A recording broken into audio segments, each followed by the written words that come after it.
Hey guys, I'm back for another Let's Play Feed the Beast Ultimate. Today, I'd like to get started on some machinery. Most people start with... Whoa, that's odd. These aren't loaded yet. Most people start with thermal expansion because IC2 is significantly more expensive with GregTech. Um, but I think I'm going to shoot straight for IC2 machines, so I'm going to have to do some more strip mining and caving. Still don't know why these aren't looting. It's very strange. So I've done quite a bit of mining. Got a little bit of resources. We're going to do some really basic ore processing just to get us started. For any of you who out there who are new to Feed the Beast, this is a good start. So the first thing we're going to need is a redstone engine. So we need a piston. We're going to need some glass. Which I should have some sand, yep. Let that do its thing. And we're going to need 2 wooden gears.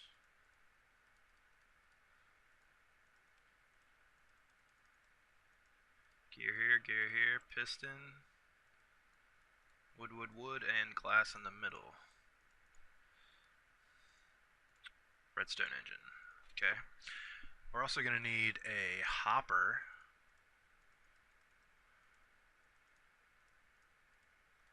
Which is just a chest.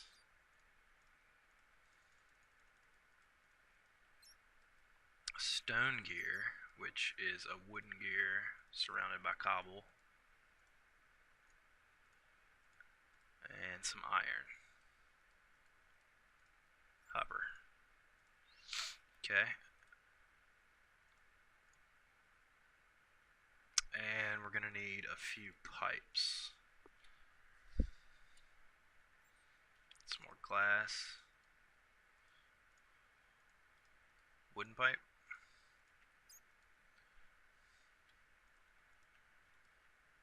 And a cobblestone pipe. Alright. And I also made another iron furnace just specifically for this ore processing. Okay, so we're gonna need, I'm just gonna set this up right here. Like I said, very basic, very temporary, but it's a good introduction for those of you who aren't that familiar with Feed the Beast. So we're gonna put a hopper on top, okay, and we're gonna load our ore into the hopper in any of these slots, and that'll feed it into the top slot of the furnace. So a wooden transport pipe in the back, and wooden transport pipes are one of 2 buildcraft pipes that allow you to pump items out of an inventory, but they need another item to power them, either engines or a gate. So we're going to use the cheapest of the engines to start with. We'll just put that right next to it. And these engines need a redstone signal to power them. So I'll go ahead and make a lever as soon as I find my sticks. It's right there. And lever. So we'll just use a lever for that, and that'll turn on this. And then that will pump anything out of here. Okay, so where's that going to go? We're going to put some cobblestone piping right there, and we're going to hook that up to a chest.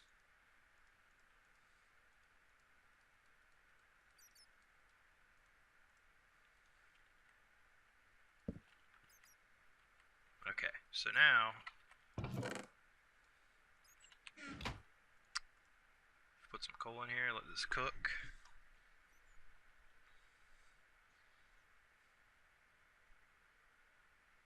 soon as it's done, it should pipe it out of the back. There it goes. Very slow, but very rudimentary. And that will pop into this chest. It'll travel down the pipes in the back. You can actually see it right there. And end up in the chest. So, like I said, very basic processing, but it's a good place to start if you don't want to sit there and actually manually feed your machine. Okay, so we're going to go ahead and get started on some electrical machinery. So we're going to need some rubber, so you need a tree tap, which is made with 5 wood planks, and some rubber trees, which, if you saw last episode, I have a basic rubber tree farm going. It's terrible, but it'll work. And these rubber trees, you find them out in the wild, and the way that you tell which one they are, other than the color, is in the middle there should be 3 leaf blocks sticking out of the top. So they're pretty easy to find. You can see them from a distance with that. And then on the side of them, you'll notice these. Click it with a tree tap, and you get sticky resin. And you can cook sticky resin into rubber, which you will need to insulate wiring, for all sorts of crafting for IC2. You'll need a lot of this. So these tree farms are nice.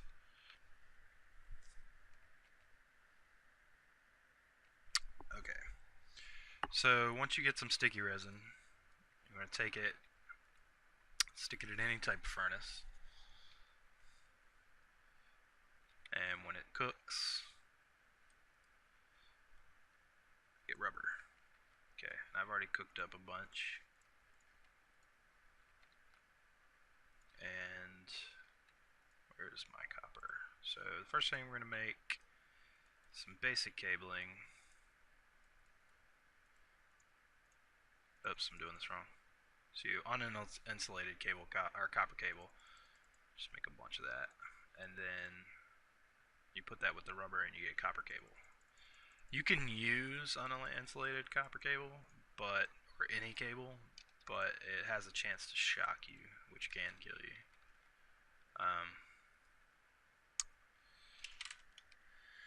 So the first thing we need to make is some type of power production. So we're going to make a generator. They added generator to the tooltip on almost anything, everything they can burn, so it's stupid. When you're trying to find stuff in NEI, it's kind of annoying. Anyway, generator. Alright, so we're going to need an RE battery, a machine block, and a furnace. So, start with the first. I don't know why I can't click this, but I'll show you to make it. So we need some tin, redstone, and copper. So, cable at the top, redstone, tin, tin. RE battery. Okay, and we're going to need some refined iron for a machine block, which is just iron that's cooked twice. So we'll let that go. Okay, so refined iron, just like making a basic furnace, machine block, and we're going to need a furnace.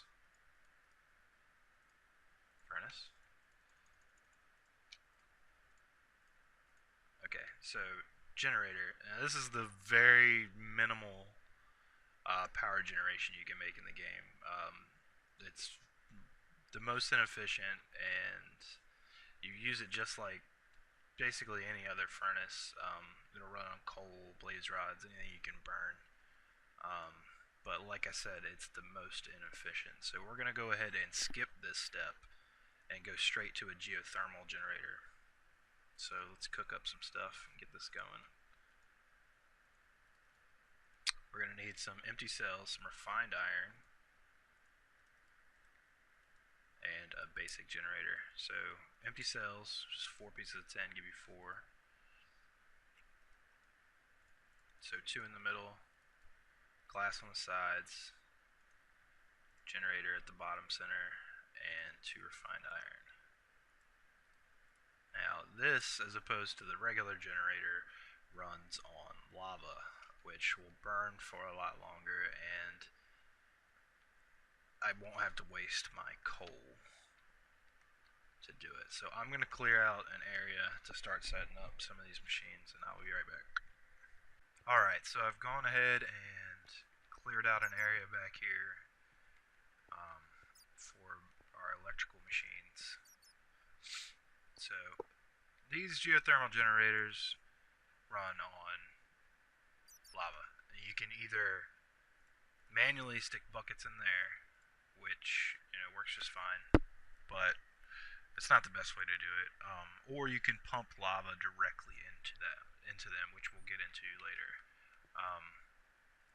Power output can come out of any side, top, bottom, any of the 4 sides, and it produces 20 EU per tick, which is the industrial craft electrical energy. Now, 20 EU per tick is less than low voltage, which is 32 EU per tick. So one of these is less than enough to power just one machine continuously. So the best way to do these is make more than one and link them in series. And we're also going to make a battery which will store the excess energy and feed that into our machines. So we'll go ahead and make one of those. So we're going to need some more batteries. And what did I do with my copper cable? There it is. So we'll need 3 of these. We're going to need some wood. And this is the first tier of energy storage with industrial craft. Oops. And that'll give you a battery box, or bat box. I also need to make a wrench. Copper. And for that we'll need some bronze.